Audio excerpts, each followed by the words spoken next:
Hi, my name is Evelyn and I'm a vegetarian living in Guangzhou, which is a city known for its food, but out of my 2 months living here, there are not a lot of vegetarian options available. Even in vegetarian dishes, sometimes there are non-vegetarian ingredients that slip in. So in this vlog, I want to document very realistically what I eat in a week, share with you some vegetarian spots I've found in the city, and find out if it's realistic to have a balanced and nutritious diet as a vegetarian living in Guangzhou.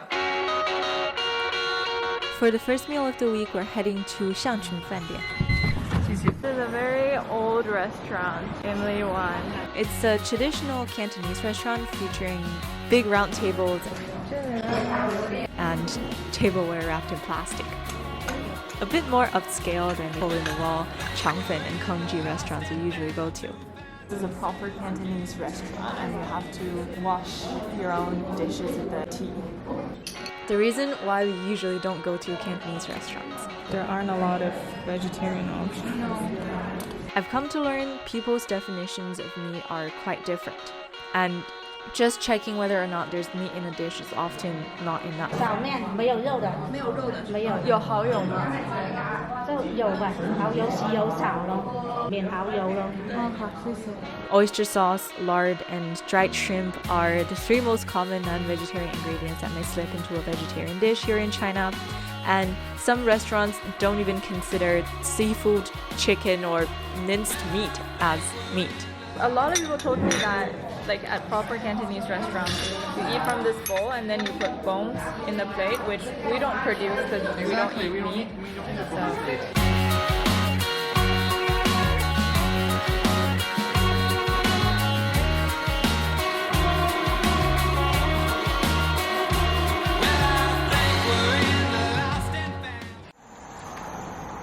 Hello! Fancy seeing you here.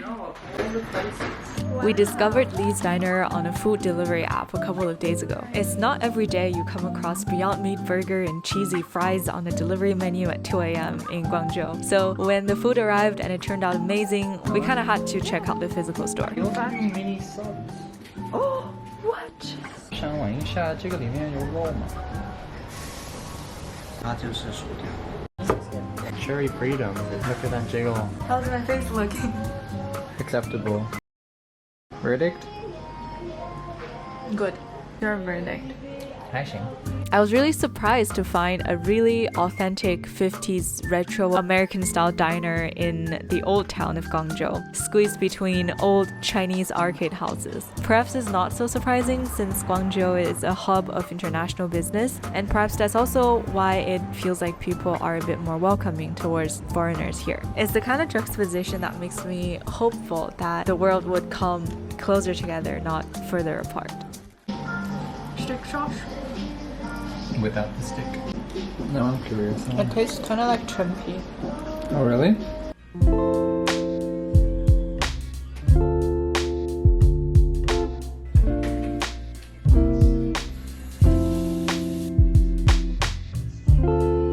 I made a bad food decision yesterday at about 4 a.m. I felt attacked by hunger. So I took out the leftover noodles from lunch and ate it. It got really greasy towards the bottom of the takeout box. And something about the grease made me suspect that it might have been lard, which really grossed me out because I had confirmed several times. 猪油有吗？没有猪油炒。 So it just made me feel really sick. Because of that, it's like 2 p.m. now and I haven't eaten anything yet. I think I'm gonna start my day with some coffee. I got these instant coffee powders.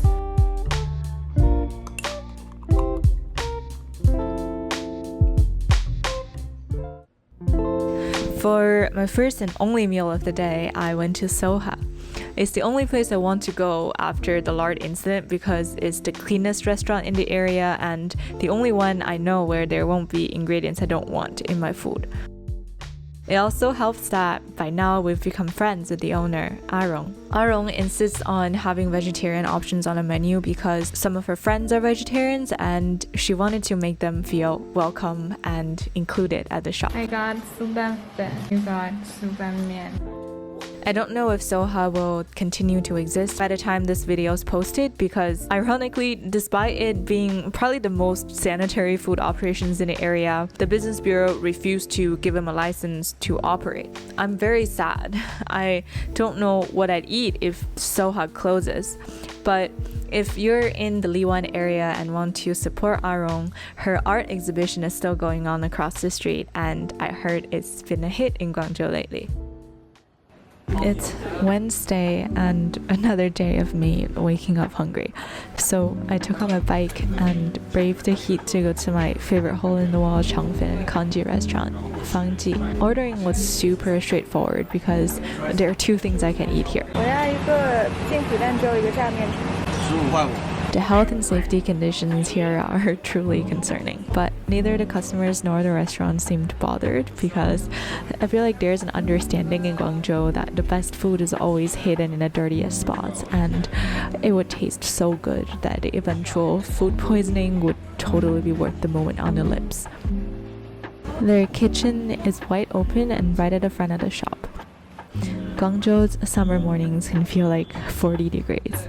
That, on top of open flame for the kanji and steam from the changfin, makes the shop a giant steamer itself. And these fans, a necessary condition for survival.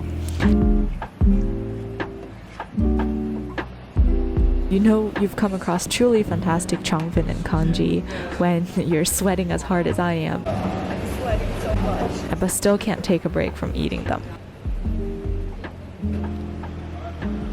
Later in the day, I went to get groceries from some fruit and veggie shops near Nugget. I haven't cooked at all since coming to Guangzhou because our apartment doesn't really have a kitchen. But after the lard incident, I swore to myself I'd start cooking because I don't like not knowing what goes into my body. Unfortunately, the expedition ended in failure because I felt overwhelmed by the choice of veggies and couldn't decide what to cook.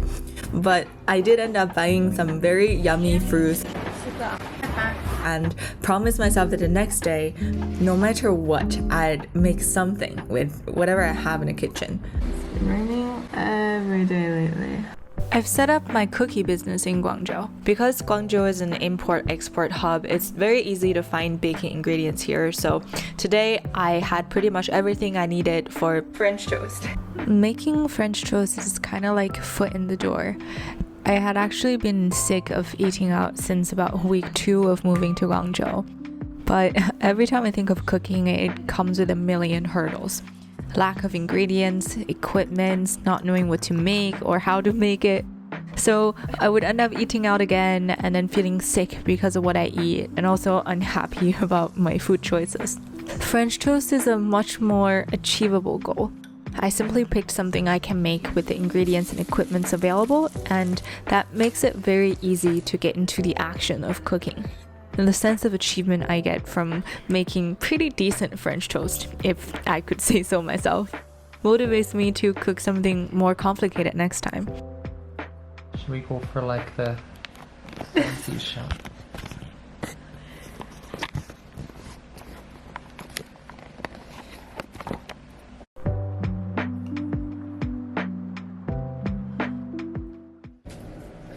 I really desperately need coffee right now because I stayed up until 4 a.m. to post a video yesterday and my head is just hurting really bad.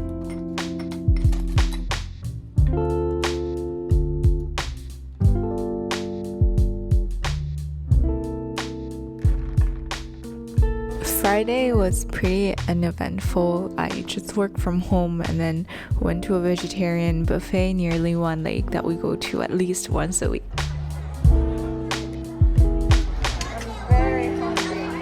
In the evening, I sat down and started brainstorming what to cook over the weekend on the iPad. Now that I'm excited to cook again, I want to find some yummy food ideas, write down the grocery list so that the next morning I can order groceries and start cooking.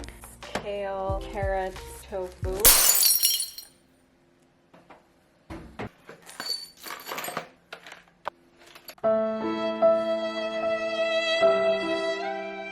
I don't know if you're surprised that I'm able to find kale in Guangzhou, but Guangzhou really has a wide variety of fruits and vegetables. And now I'm kind of surprised that I had never tried to cook or learn more about local ingredients while I'm here. Very happy with the slices. It wasn't apparent to me until I became a vegetarian how little we know about the ingredients that go into our food, like what kind of oil is used or how it's prepared. Okay, that tastes about right. Now that I'm cooking again for the first time in a very long time, I'm rediscovering the simple comfort of having a sense of control over the food I eat. I mean, I like eating out to discover traditions, cultures, and just to have a good time. But I think at the end of the day, I'm a homebody who just loves cooking. I like cooking because it's a process. You have to know the steps that bring all the ingredients together and execute them in order. Otherwise, you'd end up very frustrated in a messy kitchen.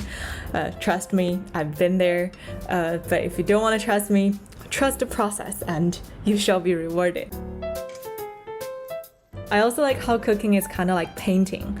I like playing out in my mind how different textures and flavors would go together and add a pinch of salt to bring everything together.